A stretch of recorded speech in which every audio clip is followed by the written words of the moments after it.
ভৌতিক গল্প সজন গাছের শাকচুন্নি। গ্রামের শেষ প্রান্তে একটি পুরনো সজন গাছ দাঁড়িয়েছিল। সেই গাছটা এত উঁচু আর চিকন ডালপালা ছিল যে দূর থেকে মনে হতো আকাশ ছুঁয়ে আছে। গ্রামের মানুষজন দিনের বেলায় ওই গাছের নিচ দিয়ে গেলেও সন্ধে নামার পর সেখানে আর কেউ পা রাখত না, কারণ চারদিকে ছড়িয়েছিল গুজব ওই গাছটিতে এক শাকচুন্নি বাস করে। প্রায় ২০ বছর আগে গ্রামের এক গৃহবধূ শেফালি হঠাৎ হারিয়ে যায়। স্বামী সন্তান কাঁদতে কাঁদতে অজ্ঞান হয়ে যায়, কিন্তু তাকে আর পাওয়া যায়নি।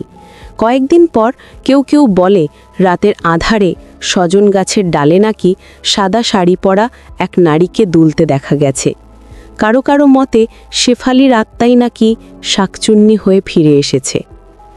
সন্ধ্যের পর গাছটার চারপাশে অদ্ভুত এক গন্ধ পাওয়া যেত।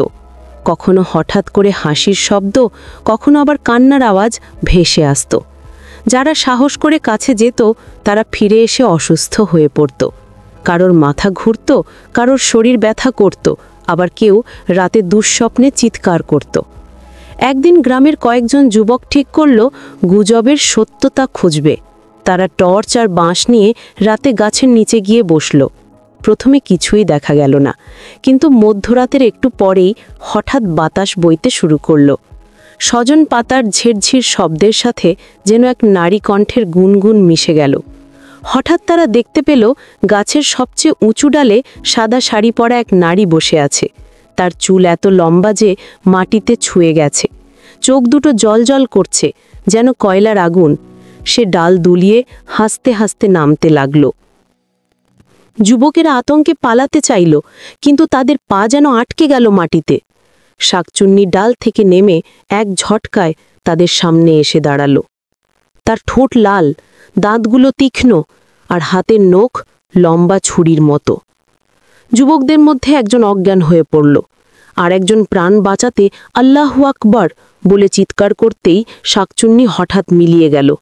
বাকিরা কোনো রকমের টেনে হিঁচড়ে অজ্ঞান বন্ধুটিকে নিয়ে পালালো। পরদিন ভোরে যখন তারা ঘটনাটা গ্রামের প্রবীণদের বলল, তখন একজন বৃদ্ধ কাঁপা গলায় বলল, ওটা শেফালির আত্মা। সজন গাছের তলায় তার কবর দেওয়া হয়েছিল, কিন্তু পূর্ণ দাফন হয়নি, তাই সে শান্তি পায়নি, আর শাকচুন্নি হয়ে ওই গাছেই বাস করছে। এরপর থেকে গ্রামের কেউ আর সজন গাছের কাছে যায়নি। গাছটা এখনো দাঁড়িয়ে আছে, কিন্তু সন্ধ্যের পর সেখানে এক অদ্ভুত নিস্তব্ধতা নেমে আসে। মাঝে মাঝে পথচারীরা বলে তাদের চোখের কোণায় নাকি দেখা যায় গাছের ডালে সাদা শাড়ি উড়ছে, আর কেউ একজন দীর্ঘশ্বাস ফেলছে।